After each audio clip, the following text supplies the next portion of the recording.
যা খুশি তাই তৃণমূল করছে। রামকৃষ্ণদেবের ছবির সঙ্গে মমতা বন্দ্যোপাধ্যায়ের ছবি।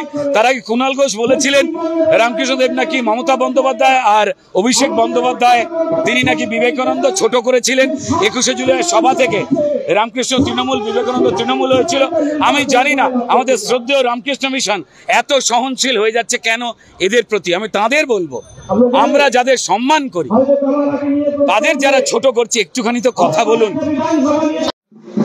দেখুন, এত বড় মিথ্যেতে মাননীয় মুখ্যমন্ত্রী বা পশ্চিমবঙ্গের প্রশাসনিক প্রধান যেভাবে ডিএম এবং বিডিওদের দিয়ে ওবিসি সার্টিফিকেট হিন্দুদের বঞ্চিত করছেন, দেশের নিয়মের বাইরে গিয়ে ওনার জেলও হতে পারে।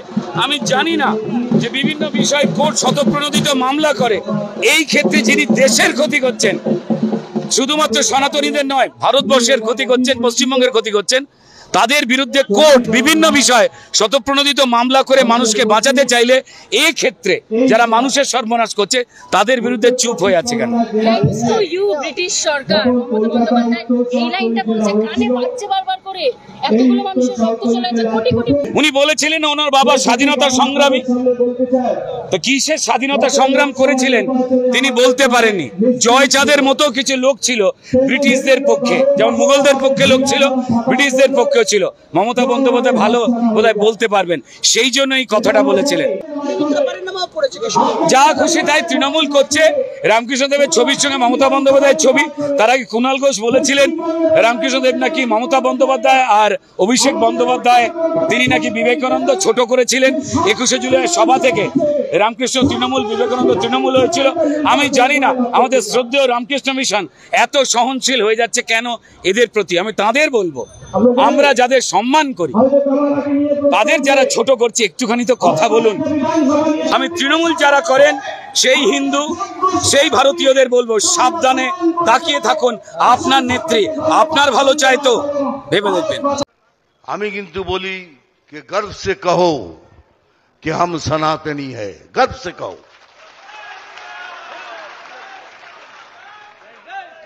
আমরা সনাতনী। যদি ভগবান জন্ম দিয়ে থাকেন সনাতন হিসেবে তাহলে মরবো সনাতন হিসেবে, কিন্তু অন্য হাতে এইভাবে মার খেয়ে।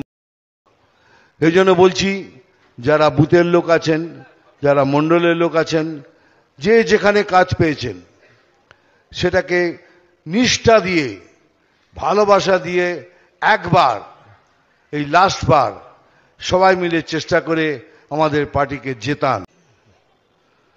আমাদের জিততে হবেই। ও পারবেন কিনা হাত তুলুন, এসব আমার চাই না। আমি বলছি জিততে হবেই। তার কারণ হলো একটাই, বাংলাদেশ তার ট্রেলার দেখিয়ে দিয়েছে। যদি না জিততে পারেন তাহলে পশ্চিম বাংলা থেকে হিন্দু বাঙালি বলে কেউ থাকবে না। ধর্মাচরণের নয়া নিয়ম জারি, রাস্তায় নামাজ পড়লেই কড়া শাস্তি, বাতিল হতে পারে পাসপোর্টও। হুঁশিয়ারি যোগীরাজ্যের পুলিশের, আইন শৃঙ্খলার সঙ্গে আর কোনো রকম আপোষ নয়। রমজান মাস চলাকালীনই কড়া নির্দেশিকা জারি করল উত্তরপ্রদেশের মিরাটের শীর্ষ পুলিশ কর্তা। আর এই নির্দেশ না মানলে কঠোর শাস্তির নিদানও দিয়েছে মিরাট পুলিশ। মিরাট পুলিশের এসপি আয়ুষ বিক্রম সিং বলেছেন, বিনা অনুমতিতে রাস্তায় বসে নামাজ পড়লে পাসপোর্ট পর্যন্ত বাতিল হতে পারে। অনুমতি ব্যতীত রাস্তায় বসে আর নামাজ পড়া যাবে না। ঈদগাহ বা মসজিদ ছাড়া কেউ রাস্তায় বসে আর নামাজ পড়তে পারবেন না। কোনো অনুমতি ছাড়া রাস্তায় নামাজ পড়লে কঠোর শাস্তিও হতে পারে। পাসপোর্ট বা লাইসেন্স বাতিল হতে পারে। সব ভালো কথা, এখানে যে 15-20টা গাড়ি নিয়ে ঢোকা হয়েছে মতুয়াদের ভিড় ঠেলে, সেটা যদি কারুর বিবেকবোধ থাকে তাহলে সেখানে ঢোকা উচিত হয়নি। ঠাকুরবাড়িতে আসলে গাড়িটা দূরে দাঁড় করিয়ে রাখা উচিত ছিল। প্রত্যেকটা ভক্ত আমাদের কাছে কমপ্লেন দিচ্ছে যে এখানে 15 থেকে 20টা গাড়ি দাঁড়িয়ে রয়েছে, আমরা যাতায়াত করতে পারছি না এখানে। এইরকম বিবেকহীন কাজ আমার মনে হয় কোনো ধর্মীয় স্থানে এসে করা উচিত নয়, যেখানে মানুষ কষ্ট পাচ্ছে, ভক্তরা কষ্ট পাচ্ছে। আমিও রাজনৈতিক বক্তব্য রাখতে চাই না, কিন্তু ভক্তরা যেখানে আজকে কষ্ট পাচ্ছে তাদের গাড়িগুলো, প্রশাসনের গাড়ি এবং কনভয়ের গাড়িগুলো নিয়ে, তাতে তো একটা জটিল পরিস্থিতি তৈরি হয়েছে না। ভক্তরা এই কমপ্লেনটা দেবে কেন? ন্যূনতম একটা সেন্স থাকা দরকার যে এত ভিড়ে, লক্ষ লক্ষ মানুষের ভিড়ের মধ্যে গাড়ি নিয়ে আমরা ঢুকছি, সেটা সেই সেন্সটা তো থাকবে। চারিদিকে রাম রাম নামে বিভোর করবেন, শুধু রামনবমী নয়, তারপরে হনুমান জয়ন্তী আছে, বজরংবলী, সেটাও করবেন। গ্রামের মন্দিরে মাইক লাগাবেন যাতে সকালবেলা নাম হট্ট শুনতে পায়, হরে কৃষ্ণ মন্ত্র শুনতে পায়, যাতে হনুমান চালিসা পাঠের শব্দ যায়, যাদের গীতার শ্লোক যায়, গায়ত্রী মন্ত্র শুনতে পায়। পরিবেশকে পবিত্র করুন। আর যত পুরনো ধর্মস্থান আছে সেই ধর্মস্থানগুলোকে সংস্কার করুন সবাই মিলে। শুনে রাখুন, আমাদের হিন্দুদের যে কোনো ধর্মীয় প্রতিষ্ঠান, মন্দির আমাদের অর্থে হয়, সরকারি অর্থ আমরা নিই না। অযোধ্যায় রাম মন্দির তৈরি হয়েছে, খরচ হয়েছে 2200 কোটি। গোটা পৃথিবীর হিন্দুরা কত দিয়েছে শুনবেন? আপনারও 10 টাকা আছে। 3500 কোটি টাকা আমরা হিন্দুরা তুলে দিয়েছি। তাই হিন্দুদের মন্দির সরকারি টাকায় হয় না।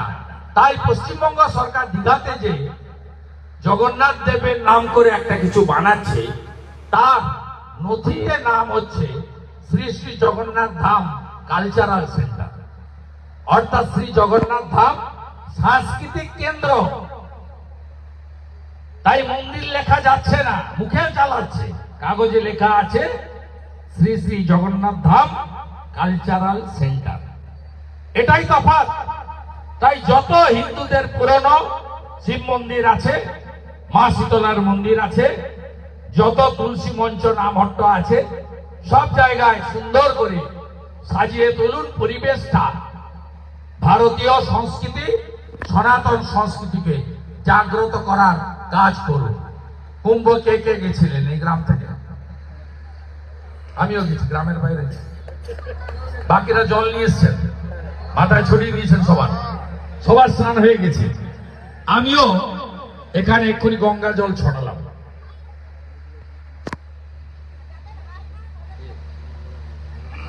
সে তো দিনের বেলা থাকে না, টাকা শোধ করতে হবে।